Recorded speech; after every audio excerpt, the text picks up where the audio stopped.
Long ago, there were only gods and titans. However, there was constant war and battle between them because of their differences. The titans were far more powerful than the gods, and there was nothing the gods could do to stop them. That is, until the gods came together and formed their most powerful weapon yet, a human named Ishkiros.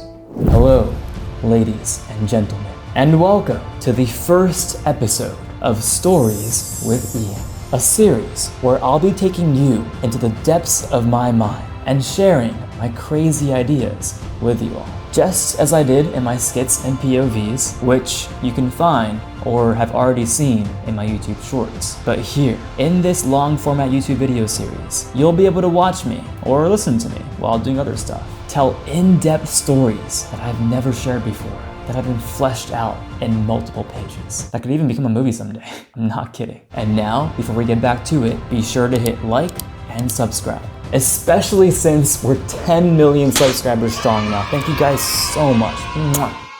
And finally, let's return to the legend of the Son of Gods. Chapter 1, Creation. Ishkiros was the culmination of all the most powerful gods. Zeus, the Greek god of lightning. Ryujin, the Japanese god of the sea.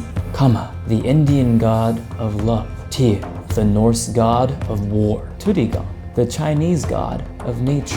And Hades, the god of death. In their arena, a place frozen in time and space, with nothing but blackness and stars stretching infinitely from one end to the other. Powers upon powers were thrown into this human body they called Ishkiros, something that had not yet been created, a mortal being who bears no weakness, the first true hero. The gods were joined in a circle, all flexing their arms and hands out towards the center of the circle, pouring their life energy into it and creating the most powerful weapon in history, until a loud, painful yell exploded from the massive energy. The gods stopped blasting their energy and peeked through the glimmering aura of their new creation. Is he alive? Said Turigan, the Chinese god of nature. Silence. Let us observe him, said Hades, the Greek god of death. He needs water. This will be the root of all life for his kind, humankind, said Ryujin, the Japanese god of the sea. And soon after, he created water out of thin air by moving his arms in a circular motion, then sent it straight to the newly created human, knocking him unconscious. What have you done? Shouted Kama, the Indian god of love. Wait, he's moving, said Zeus, the Greek god of lightning. And with that, Ishkiros came to life. First, he started choking up water, coughing a couple times, but then breathed his first breath. And soon after, spoke his first word, life, muttered Ishkiros. Life, he says, questioned Tyr, the Norse god of war. His first word, the most powerful being to have ever existed.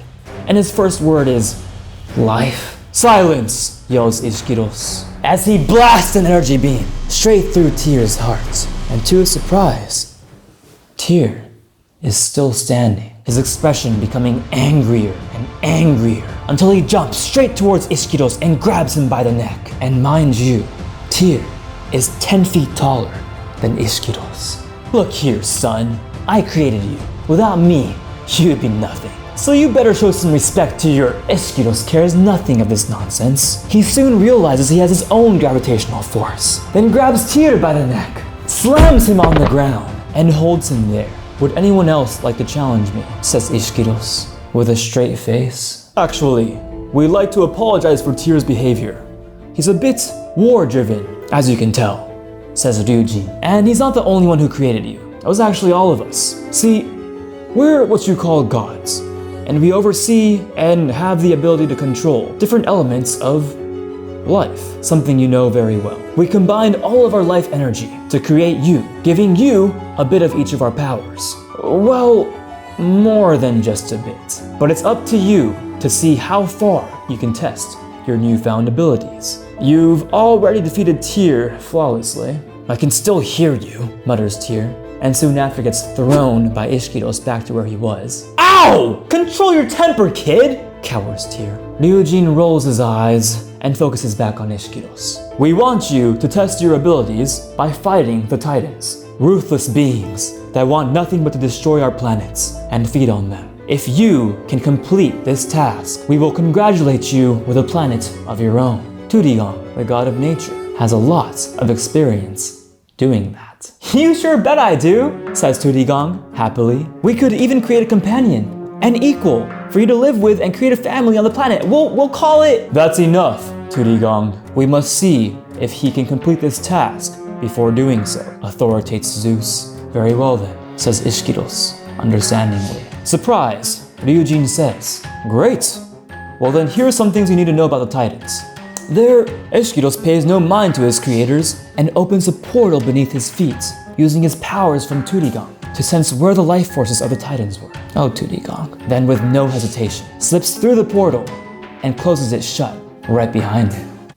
Extremely smart, says Ryujin to finish his sentence. Get all of them, young one. I want to see their faces burn, says Hades deviously. You're creeping me out, says Tudigong, trying to hide how scared she is. Chapter 2, Destruction. Ishikiros pops out of the portal, thousands of miles away from a planet that's being devoured by the Titans. Ishikiros flies closer to get a better look at the Titans. They're hideous, hundreds of feet tall, skin that looks like it's made out of tree bark, and talons about 50 feet long. But the worst part? Scorching fire bursting out through the cracks in their tree bark looking skin. However, Ishikiros knew that if he didn't complete his task, his quest from the gods, he would forever be alone in this universe. So, without hesitation, he flew towards them. Not normally, but at the speed of light. Must be a power he inherited from Zeus. He flew through their heads, their bodies, their legs. He flew and flew until they could no longer move and were just pieces of tree bark floating through space. His job was done. Or so he thought. The pieces of the Titans started to gravitate towards each other, piecing together one by one. Huh? Thought Ishikiros. Faster and faster, the pieces all attached to each other, only to form the most incredible thing Ishikiros had ever seen. One giant Titan, thousands of feet tall, with several arms that could cut through him in an instant. So, they sent you here to destroy me, have they? Roared the giant Titan. I created them, you know. I am their father. No, that's impossible, said Ishikiros. Really? Clapped the Titan. Then how'd they create you? Technically, I'm your grandfather. Ishikiros is confused. Why would the gods send Ishikiros to destroy his own grandfather? Ah, you're conflicted, I see. Well, let me give you a backstory. See, I was the first being to ever exist. But as you know, it can get lonely being the only one of your kind. So I used my life energy, along with things that already existed in the universe. The elements, water, nature, light, and so on. And created your parents, the gods. And while the Titan boasts, Ishikiros sees weaknesses within him, thanks to his knowledge of war through Tyr, though he hates the idea of it. The Titan would need his fire to be calm, the element he left out when he was talking about them, probably his life force. Then he'd have to send out beams of light through the Titan's black, endless eyes, gouging at his eyes. He'd have to use his control of nature to separate the Titan's body once more. Then he'd have to drain all the life force from the Titan's body, using his powers from Hades. But the gods became selfish, keeping their elements to themselves, forcing me to start dying. And they didn't care. Their own father. They abandoned me. And so you decided to start destroying them? What good is that? Why did you not try to talk to them? Because they should respect me, love me, worship me, for I am their creator. See, that's where you went wrong. You've been selfish from the start, and that's why you'll lose today. What? And before he knew it, a giant wave of water splashed onto the Titan, putting out all his flames, and two razor-sharp lightning rods gouged through his eyes. You don't know what you're doing, child! You don't know who you're fighting for! Ishikiros pays no mind. He rips apart the Titan's body and sucks the life out of it as his eyes turn black. I know exactly who I'm fighting for, claims Ishikiros. I'm fighting for myself.